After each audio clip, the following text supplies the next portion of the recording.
Hey guys, my name is Eric and today we're going to be installing a new front drive shaft for my Jeep JL.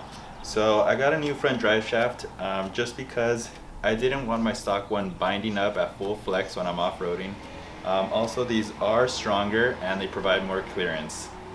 The drive shaft I went with was a 1310 Adams front drive shaft, and the reason I went with them was just because they offer the best prices and I haven't really seen any negative reviews on them, really only a bunch of positives.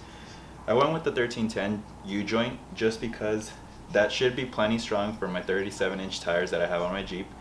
And I didn't go with the 1350 U-joint just because that one's going to be way stronger and I would prefer the failure of anything to happen at the U-joint rather than the axle. Just because the U-joint is going to be super cheap to fix and also easier to fix on the trail than breaking like a ring and pinion or something like that. So if you guys are still debating between a 1310 or a 1350, my recommendation would be 1310 if you have 37s or smaller inch tires. Alright, so first thing we got to do is remove these 4 bolts using a 15mm socket. So I'm going to go ahead and do that right now.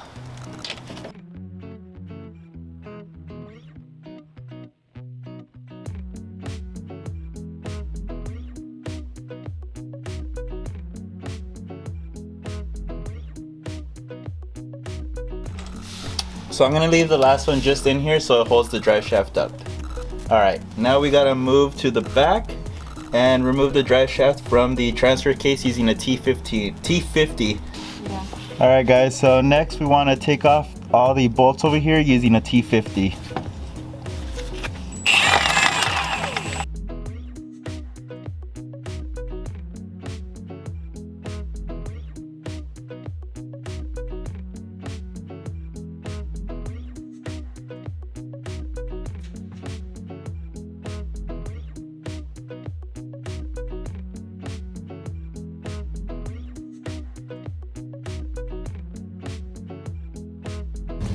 So now I just removed the final bolt right here that was holding it just in case it doesn't fall. And all you do is just pull it down now and go ahead and pull it out. So there you go. Let's take this to the table just so I can show you a little bit. Alright guys, now we got the stock front drive shaft out. So now that we have it out here, you can clearly see just how thick this is compared to the new one. So this is going to be thinner, stronger, and it'll allow you more angle, especially with the yokes now. As you can see at the transfer case, you're going to have to change this out. So in a bit, we're going to go down there and take it off. So in order to take off the stock one, you're going to need a 1 1/4 inch socket, 1 1/4 inch. And when you put the bolt back on, you're gonna need to make sure you buy some black RTV. I didn't have some, so I went and go ahead and bought some. It's only like $5-6 at Home Depot, or you can go to your local hardware store.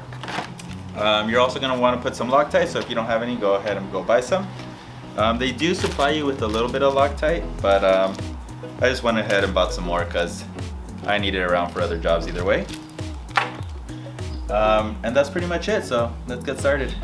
Alright guys, next part we want to take off is gonna be that bolt. So like I said, we're gonna need to use a 1 1/4 inch socket. Alright guys, so now we gotta take off that one nut. Again, it's a 1 1/4 inch socket that you're gonna need. I have an impact gun. I'm hoping you guys do too, just because it'll make the process a lot easier. If not, it's still doable. It's just gonna be a little bit harder. And before you do, remember to put the Jeep in 4-wheel drive just to lock the transfer case so it doesn't spin on you. Alright, let's get started.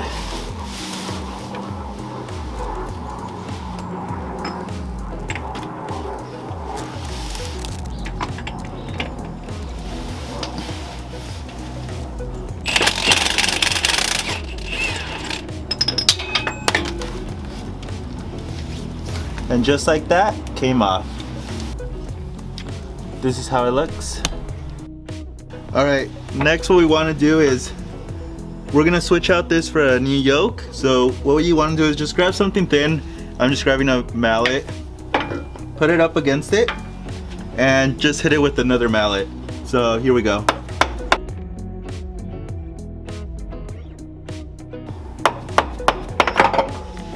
Just like that, it comes off.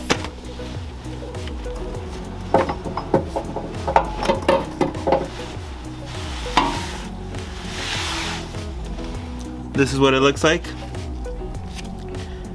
And let's go get the new one ready. Alright, so now what we're gonna do is put some black RTV on the bolt and some red Loctite, and then we're gonna go under the Jeep and install the new yoke on the transfer case. So let's go ahead and put the gasket maker on.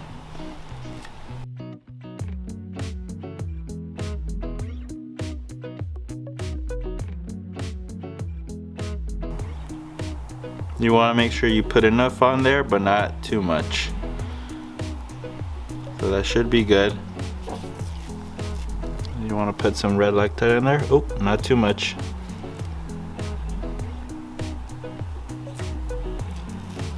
And let's go on under the Jeep now.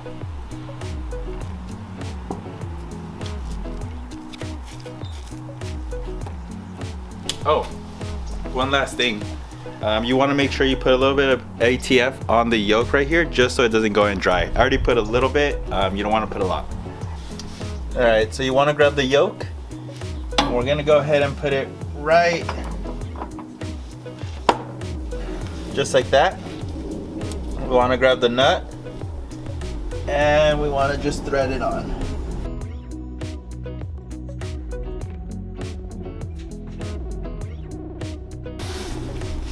I'm gonna go ahead and grab my extension with my socket, just to help put it on.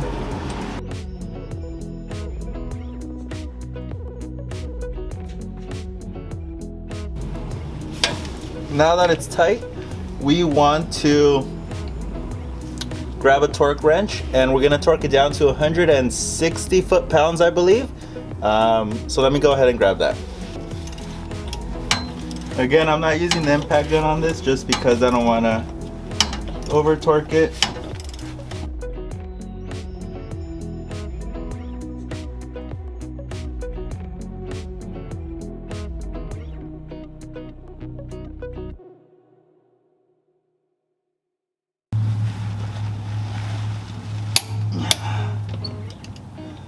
There you go. When you hear the click, you're done. Alright, so now what we're going to do is we're going to install the new drive shaft. So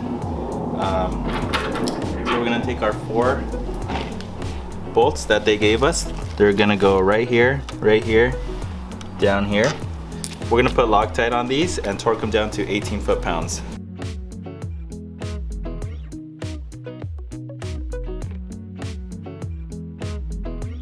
So before we start, you're going to need a 5/16 inch socket. It's gonna need to be a 16 point. If it's not a 16 point, it's not gonna work. You're gonna need a 16 point 5/16 socket. So first what I'm gonna do is I'm putting a rope over here just to help me hold it up.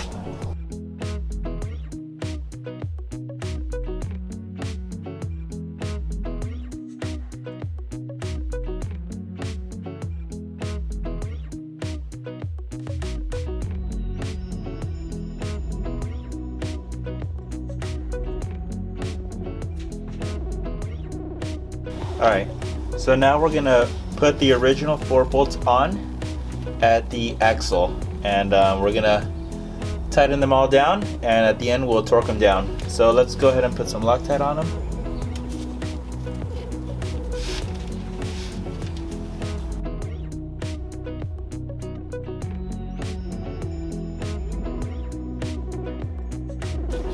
And I'm just going to use the impact gun just to torque them down a little bit.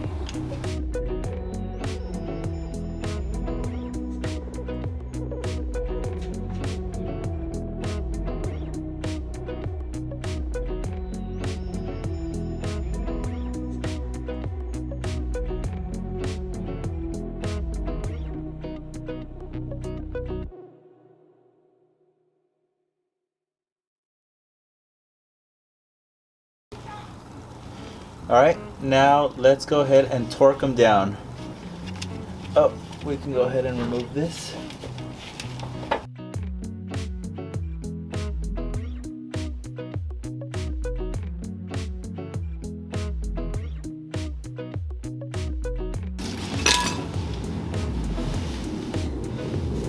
Now to torque them down, we're going to want to lock the transfer case just so we're able to torque them down. If not, this is just going to spin.